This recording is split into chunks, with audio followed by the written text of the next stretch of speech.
Okay, we are finishing up on this Thursday morning looking at generosity, which was the fourth sign of a dynamic Catholic in Matthew Kelly's book, and ours links us with poverty.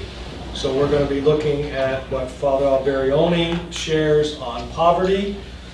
Most of this comes from the UPS book, number 1, instruction 14, just so you can find it later on.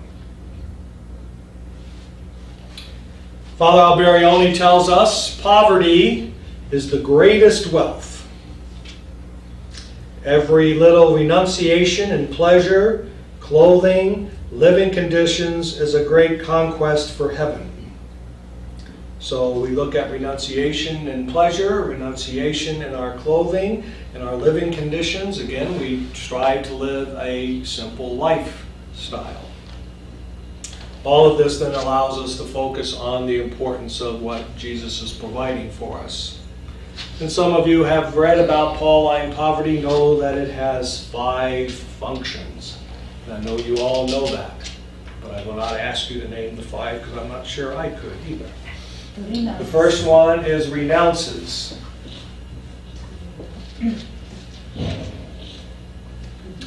It renounces the administration and independent use of goods. In other words, you can't just start moving your stuff here and there. You need permission from the delegate of the Institute. If you decide you're going to do something major in your administrative, I'm selling my house, I'm selling my car, I'm buying a new car, I have some money I'm going to invest, I'm going to do this, I'm going to do that. You just need to feed into the delegate so that he can give some feedback. And in some instances, he may tell you yes or no, or tell you no is what you will. It renounces comforts. So there are some things that, boy, I'd like to have, but you don't necessarily need to have that. And so you have to look and say, is it something that I absolutely have to have, or is it something that is an added comfort? Eons ago, back in the 1970s, that used to be a big thing about buying cars. You never bought a car that had air conditioning because that was a comfort. Now I think just about every car has air conditioning, so you're not going to be able to buy that. And the other might say, you know, within your house, the comfort of air conditioning. But we realize that some of us, as we get older, doctors are recommending that we have air conditioning or things of this nature. So again, you look and say all of that. But you renounce the comforts of the pleasures or our preferences. Sometimes we might want certain things, but you can't do that, especially in community life, maybe less so for the individual, but in community life, I may want to do certain things, but because you're looking at the community may do something else, and so therefore you have to renounce your preferences and to move on. Everything is for use only. How do I use it? I need the things that help me to do things, but there has to be a good use, not just for the sake of having it or opening. So the first function is to renounce and to give up certain things. The second is produces.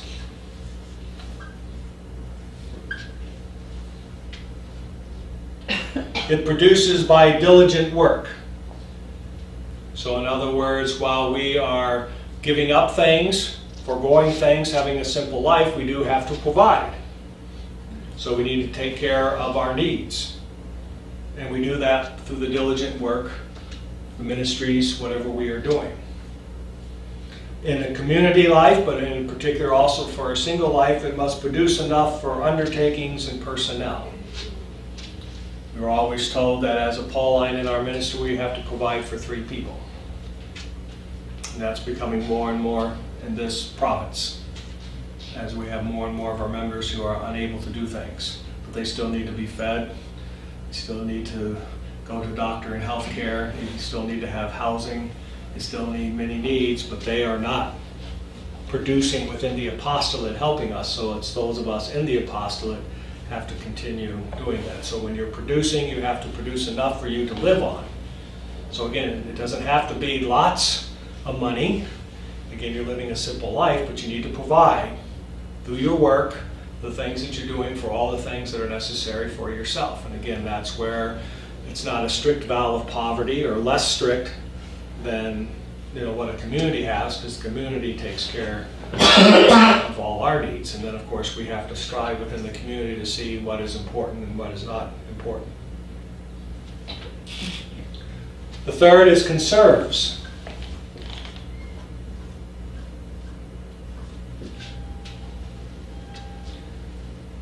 It conserves the things it has in use. Use what you got. Now, we always talked about with Father Alberione was saying we needed the best for our apostolate. You need the most up-to-date equipment, and you need the most highly technical and the newer things in order to do the apostolate. But for ourselves, we might have a little less, and you can serve. How can we serve electricity or the heat or whatever? And in community, that's always a challenge. We used to have it in Ohio. We had our dining room. Our dining room is on the back side. It could get very hot. So you would have people who would come in and open up the windows to allow a little fresh air in. And then 15 minutes later, somebody comes in and closes all the windows because you're letting the hot air into the room. Air conditioning in Staten Island. It's too cold. It's not cold enough. Turn it on, turn it off, turn it up, turn it down. So finally they set it and they've locked it so that nobody can. I was at a Franciscan Brothers of Brooklyn. I went over there for a meeting. And they had, their thermostat was under lock and key, and next to it it says, at our October 22nd meeting in 2008, the community decided that we would leave the thermostat set at whatever they determined to set at. I said, well, that's great. They sat down and discussed, how you want it. But when you live in community life, you can argue one way or the other, and again, who's hot, who's cold, up and down. Because we used to have in Canfield, people would complain, we need to turn the heat on. And Brother Dismas and I would be walking over, and he said, well, people want the heat on, but you can see there's at least 6 windows being opened in the back of the building. So obviously those 6 people don't need heat. And so again, when you're heating the building and things of that nature. But anyway, we are asked to conserve the things that we have and to look at that we don't overspend. And when we're paying for a lot of things, we're doing that for ourselves. The fourth is provides. Little sort of tied into produces. We provide for the Institute's needs. In this particular case, in the vow of poverty, in the sense that you do belong to an institute, while you are reflecting upon the things that you need yourself, the institute also needs funding. So when possible, you give some funding to the institute to help with things. Now, I in leadership have not done a lot with the funding that we have, but if we're going to do more promotion, if we want better brochures, we want better advertising, we want different things, these things are going to cost money. If you want to provide for people to come on retreat who either can't afford it or can't pay for the travel to get there, sometimes the Institute can help provide for that. So if the members contribute and provide for the Institute needs. And on occasion there might be something that's going to happen where the leadership might ask the Institute members, we want to do this major something, and therefore we need your contribution to help. But if we're taking the vow of poverty, we still have to provide for the needs of the Institute, because the Institute are made up of the members themselves. And it's always within the means. Obviously some can't pay more than others. But you do what you can accordingly. And finally is edifies.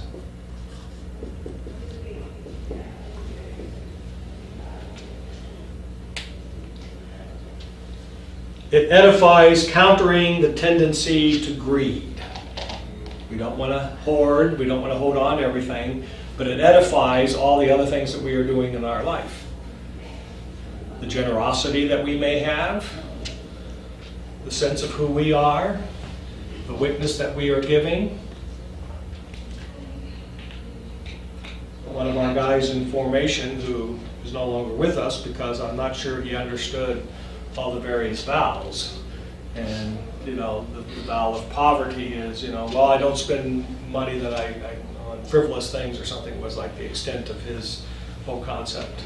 I used to talk about the poverty of grass cutting when I was talking, because I said, you know, we are out cutting our grass of our 50 acres in Ohio, and it needs to be done and cared for, and so we take pride in our community, the way it looks and the way it's done. The poverty of mopping floors.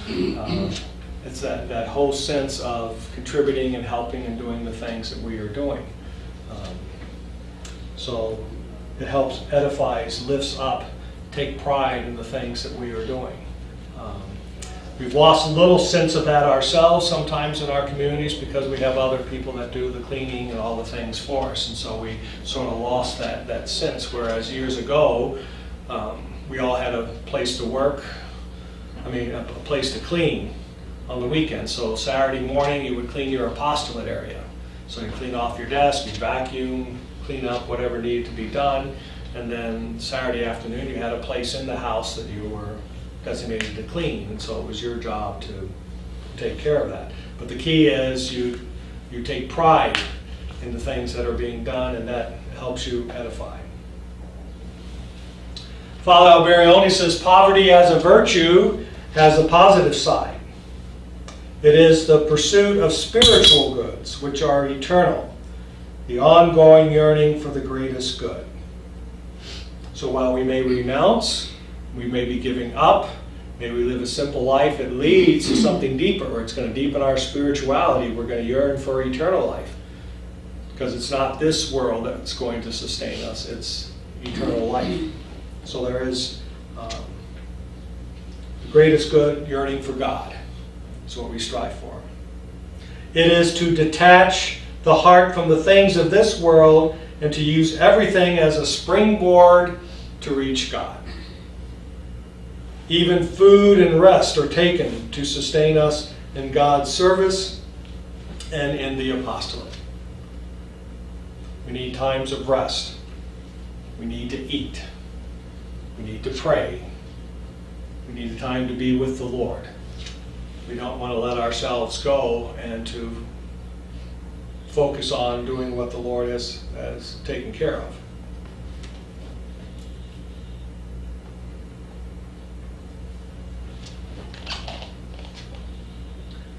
He says, those who strip themselves of wealth become rich in grace, merits, peace, and glory.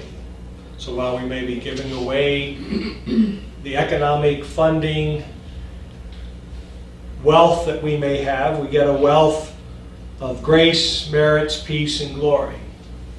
We give you 100-fold of mothers and brothers and sisters and families and friends and everything, because it opens us up to other things that are going around us. So it fills what we may think is important to us in the world of money. It is the way it grows. And as Matthew Kelly said, money is either the starting point or the final point. It's the starting point, then we build upon that and we are generous in sharing with others. If it becomes the final point, then everything focuses on how we maintain and keep and save that money, and we lose that sense of relationships or whatever. But poverty gives us the wealth of the relationships, of reaching out, of being generous and being encouraging, and look at the things that are going on. In poverty, holiness is easier. Those who have a true spirit of poverty acquire more easily the spirit of prayer and desire for heaven. First of all, you may not be going out and spending your money frivolously, so you might be home a little bit more, but also there's that sense of the providence of God, relying upon the Lord to sustain us and give us the things that we need and to assist us and to help us out. So this deepens our holiness through our vow of poverty. He says the virtue of poverty then is more for the individual than for the institute. The institute has to ensure the development of its undertakings and guarantees its own existence and progress. So the institute needs to sustain itself. If we're looking at the apostolate that we might be doing in the Society of St. Paul, the apostolate needs to take care of itself. And that helps us to provide for the needs of what we are doing. So when we're talking about the vow of poverty, we're primarily focusing on the individual. So how are we individually going to live that vow of poverty? How are we going to witness? So we have to evaluate ourselves, to examine ourselves of what is important for us. He says, however, still there are limits even here. Bear in mind, trust in God. So we put our faith and trust, the providence of God. We bear in mind the spirit of poverty.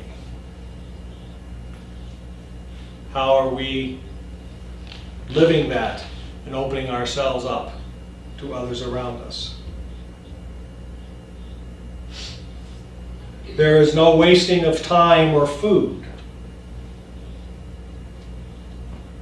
So we try to use our time throughout the day, the week, the month, the year, that we don't waste it. Doesn't mean you don't sleep, it doesn't mean you don't relax, doesn't mean at times you don't do anything, but because that may be what you need at that particular time, but you just don't want to waste your time. And you don't want to waste your food. So buy what you think you're going to need. Buy what you like to eat. And he also says, have appropriate assistance to the needy, and so on. So we might be helping others through financially, through volunteering, providing food.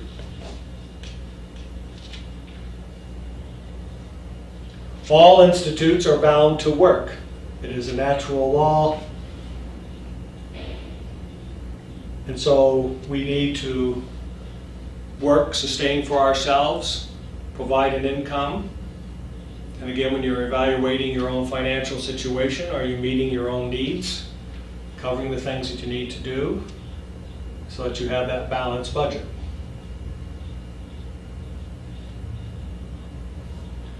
He says the profession of vows adds new laws. It does not dispense with them. So when you take the vow of poverty, that adds a whole new perspective, a whole new layer than if you just say, I'm living poverty. You've now taken a vow. And that's the same for all vows.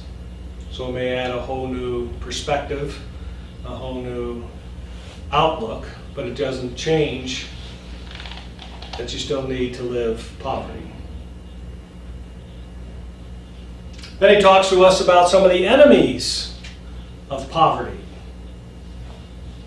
Lust of the eyes, lust of the flesh. We see things that we want, things we covet, things that we desire. Ambition, worldly spirit. Now, that does not mean you will not aspire to be doing well in your chosen profession. Doesn't mean you don't try to better yourself, but you don't aspire or have the ambition always to be in the top, or whatever the case may be. We always talk about within the congregation, you don't aspire to be the superior general or the provincial. Of course, we who are been provincial say, God, why would you want to aspire to be the provincial? There are some who would love to be. I think I was sharing with Rose on the way up that we had a gentleman that was a postulant under me in Ohio, and he really wasn't paying me any in anything I had to say, because first of all, he thought he was smarter than me, and in many cases he was. But I said he basically wanted to be immediately made the provincial of the community. Didn't want to have to, live the life, because he knew everything that had to be done. He's no longer with us, but that's a key. So anyway, those are the enemies. You have the coveting of the flesh or of the eyes. You have your ambition, a worldly spirit. In the eyes of the world, we're great, but we don't need to aspire for that. He says there are qualities of poverty. First of all, poverty is to be loved, is to be chosen, is preferred to wealth and comforts out of love for Jesus Christ. When a person comes primarily to the institutes or to the Pauline family, they pretty much have a desire to live poverty, chastity, and obedience. You almost have to have that intention. You don't come in and say, well, I hope I learn this when I get there. Yes, you will learn and you will deepen, but you have to have an appreciation for that. If you're going to be struggling with it, then you may have to evaluate whether that is what you feel you can do. We used to talk about in our respective institutes, we have the temporary profession. So when you make your first profession, it's for a year, and then another year, and then another year, and then 2 years, and then you make the perpetual. So if you decide during that time that this is not for you, then when your vows run out, you can just say, I don't want to renew. And that's for all of us. But the intention when we come in is that this is going to be a life commitment. You don't come in and say, I'll try it for a few years. Now, you may have that because you're not quite sure. You feel a call, you're feeling drawn by the Lord. That's why you have your initial formation. You start living the life as a postulant, as a novice. That's a 3-year commitment right there. And during that 3 years, you may decide that it's not working for me. For some people, it may be the time commitment. Because if you're living and working and doing all these other things, you do have to take the time to live the commitment to the Institute.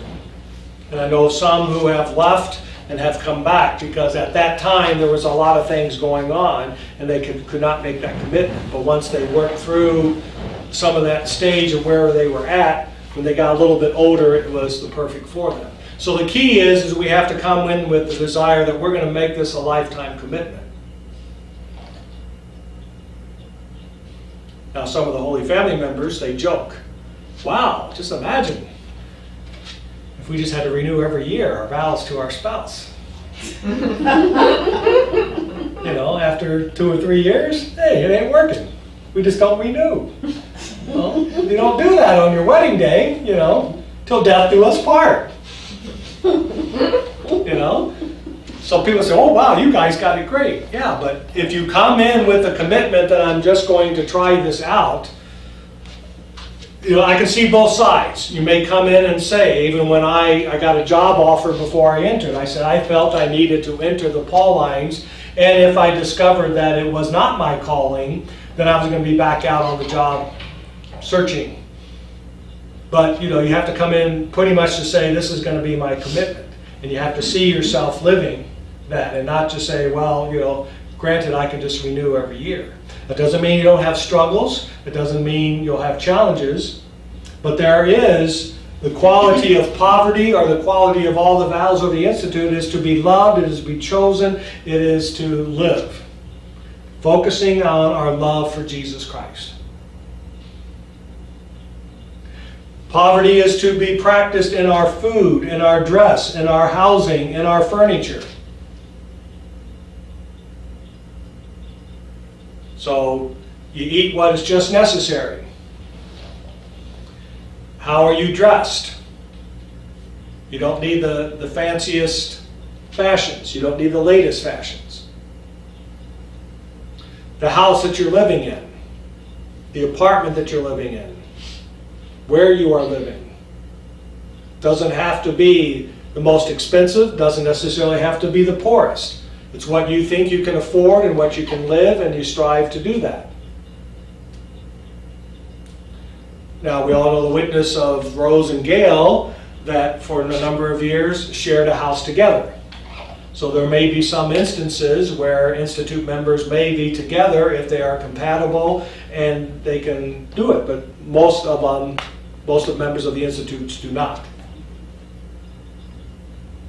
But you have to look at your housing, you have to look at the furniture. Again, you need it just to sustain yourself, and you may get to the point where it's all falling apart, then you change it.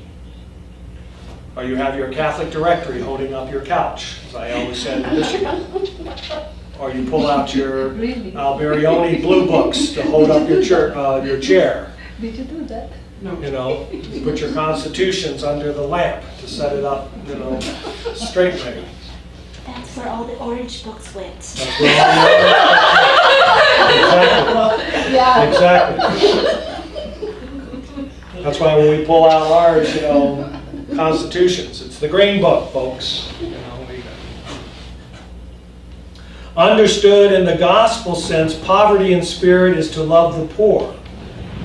So we want to have a preferential option for the poor. Where are those who need assistance and help? And some of us are helping, whether it's in soup kitchens, whether it's volunteering at different places, or whatever the case may be. I can't remember. Constitution, 1960. Oh, okay. It's not green? The green book. Our green book. A green book. Somebody's green book. It is to preach in a gospel spirit on detachment from earthly goods. And we can just witness that. We don't necessarily have to go out preaching. But sometimes we might challenge others. As I say, do you really need that? You know, as family and friends focus on the worldly spirit, we are giving a witness. Now he also has in here, it is to avoid frequent contacts with the rich.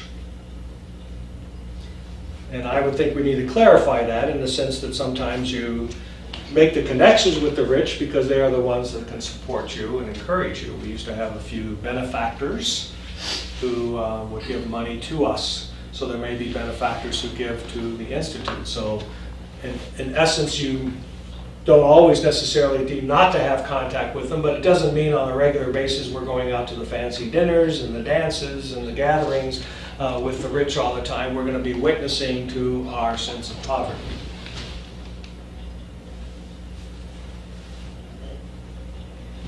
Then he looks at the poor person of Jesus Christ. So let's look at some of the qualities of Jesus Christ. There's a whole list of them. And that's in Luke Perfectus Sit 1, Instruction 14. Jesus is content with very little. He didn't carry a lot with him, as we hear in today's gospel. Carry no extra tunic, no walking stick, even though I have 2 walking sticks, so I guess I couldn't bring my walking sticks with me. But he was content with very little. He relied upon the people as he was going around to provide for him. He lets nothing deteriorate. Try to maintain it. Try to keep it going. Don't let it fall apart. Again, the challenge within our community. We get things in and then we don't maintain it, and then 15 years from now it falls apart. Whereas if we had done a little bit of maintenance, it would enable that to go. So we try not to let things, and Jesus let nothing deteriorate. He is grateful.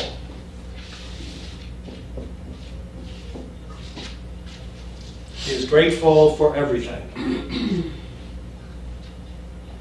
So that sense of generosity, thankfulness. Thankfulness to others. Grateful for those who are part of our life because they're going to enrich us. Help us in our own life.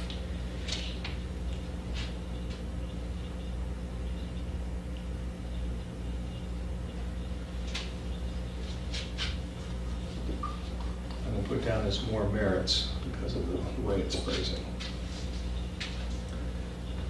He believes he has always more than he merits. He always has an abundance. So it's not more merits, but it's more than merits, I guess. He has more than what he gains. So through our work, through the monies that we may have that sustains us, we have a lot more. Jesus had a lot more. He's happy. Yay.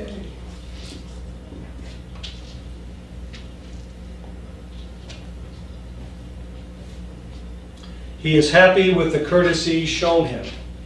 He's thankful for the people around him. Smiling. Always good. You never know that he was poor.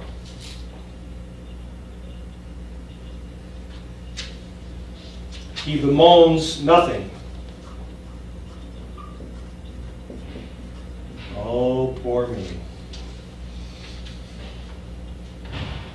He bemoans nothing. He seeks the poverty of, what we say, Jesus Christianity.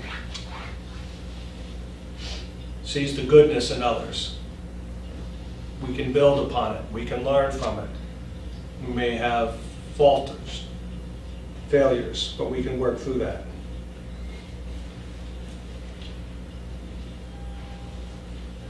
That's what he had his dreads. Again, when you go read all that, he dreads what savors of luxury, vanity, affluence, or comfort. You don't want to fall into that trap. We want to be appreciative of the things that we have. He wants to help others. How can I be generous with others? How can I contribute what I have? He seeks how to help others. He takes care of what he has. So whatever we own, whatever we have in our possession, we want to take care of it. Let it run its full course. I think our Father Harrington showed earlier this year, I think on a Facebook or something, that he finally got a new car after his car had like 250,000 miles on it or more. And it was finally time, he thought, after 15 years or something, to get a new car because he held on to it to work best he could. He avoids.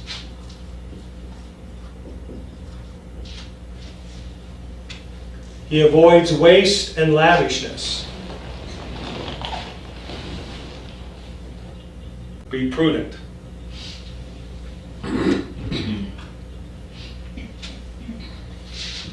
He does not use useless expenses.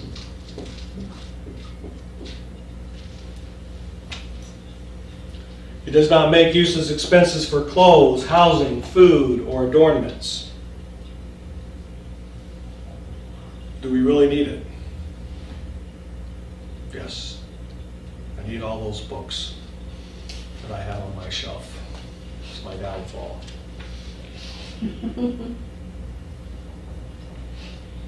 He is economical. Economical, yes. I like this phrase. He is economical without being mean. So it means you don't have to be mean to yourself. It just means prudent, simple lifestyle. Don't get overwhelmed where you can't survive. That's being mean to yourself. Do you have a question, or are you applying it to yourself, or what is that? I have brothers that think I'm rich, and I have brothers that think I can squeeze blood from a rock.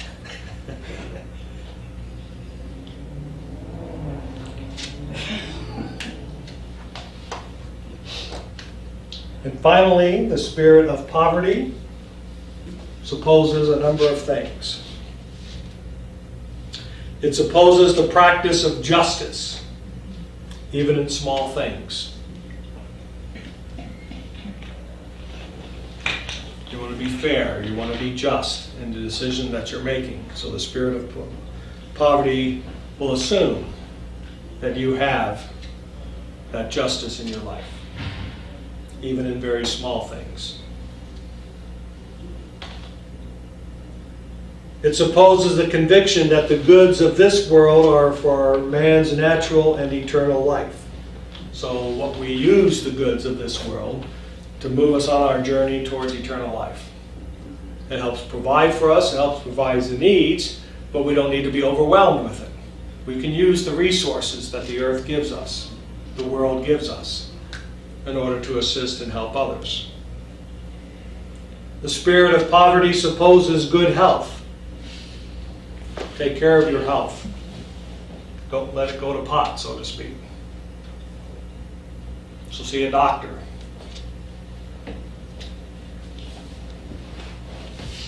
I was talking with Father Jeff, who, as I mentioned yesterday, won't be able to make it because of all the things going on, and he found a doctor in Ohio for Brother Gerard, who had just arrived there within the last year, and his doctors were here, so he didn't really have a doctor. So Father Jeff went to the doctor that many of our guys go to, but he's an older doctor, and he wasn't sure he was taking on new patients. But the doctor considered us, Society of St. Paul, as one family. So since he already was doing the family, he was only accepting members that are part of the people's family. So he will take on Brother Gerard, and so at least now Brother Gerard will have a doctor that he can go to as his primary care physician.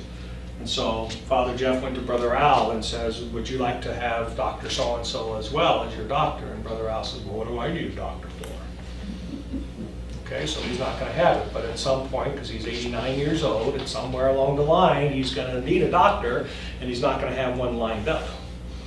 And so it's always nice to have some sort of a doctor. So, you need to take care of the things. Now you have to watch it, you have to look at, as we have to look at, the finances and the things we are going. I will be telling Priscilla that, I'm going to the doctor in a couple of weeks, which means my drug bill is coming due. So I'll be asking you for some money to help pay for my drugs. So Father Tony says yes, so we'll have to get that money in there for that.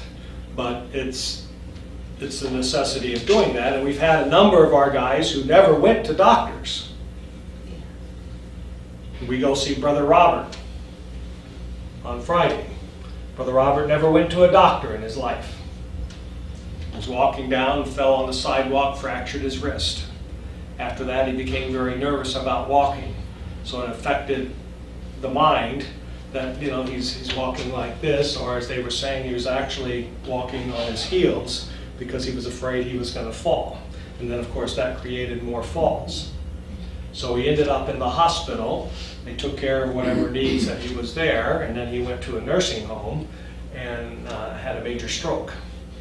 And so he ended up back in the hospital, and when they went in, they discovered that the two arteries going up, one was completely blocked, the other was like 90% or something. So they cleaned out at least one. I think they'd like to do the other, but he's not there. So when we go see him, he can't see you on his left side, or that side.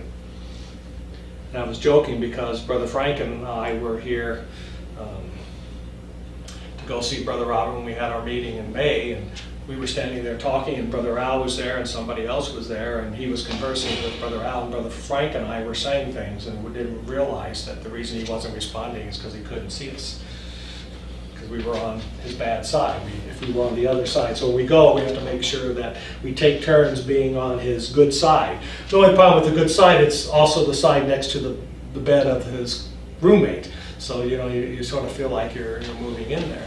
But he never went to a doctor. And Father Joe Triano was another one that never went to a doctor. He believed in the apple a day keeps the doctor away, and it worked for maybe about 80 years. And all of a sudden when he went to the doctor, he had cancer of the bone. probably because it developed somewhere else, because he was never going to a doctor, they didn't catch it in time, and by that time it was too late. So, spirit of poverty supposes that we're going to look after our health. And so again, when you're looking at simplicity, it's not a matter that you give up your health care cost. You do whatever you can, and you have to provide. And yeah, sometimes you may not be able to have the top-notch surgeries or whatever, but that's all that sense of regulating it as way in religious life. You know, I need a major heart, but I'm 80-something years old, so then you look and balance it out. Do I get a heart transplant, or just I've come to the end of a long life of journey? And religious have made on either side. I'm not saying which way to do it. Spirit of poverty also supposes cleanliness and the proper use of time. We again take pride in not only the building we live in, the house we live in, the room we live in. It's also we take pride in our time, that we're going to use our time to the best benefit. Take the time off, take the time for vacation, time for retreat, time for relaxation, but we're also going to have time for work, time for cleaning, time for entertainment, time for prayer, time for assisting others, all the things that are going out. So when you read what you're supposed to do for your prayer time, and you say, well, you have to do morning and evening prayer, and you're supposed to go to Mass, you're supposed to have your hour of adoration, you've got to plan that according to the best way that it fits your time schedule and your work schedule and the things that are going on. And that's going to be different for different people. But we need to have that. And finally, he says the spirit of poverty supposes a correct grasp of economic management. We can manage our money. We have a budget, living within our means. All of this, Ut Perfecta Sit, Book 1, Instruction 14. And so I'm going to conclude there this morning. And we're going to go to this afternoon looking at evangelization, or our apostolate. So evangelization this afternoon and the apostolate tomorrow morning. So thank you very much.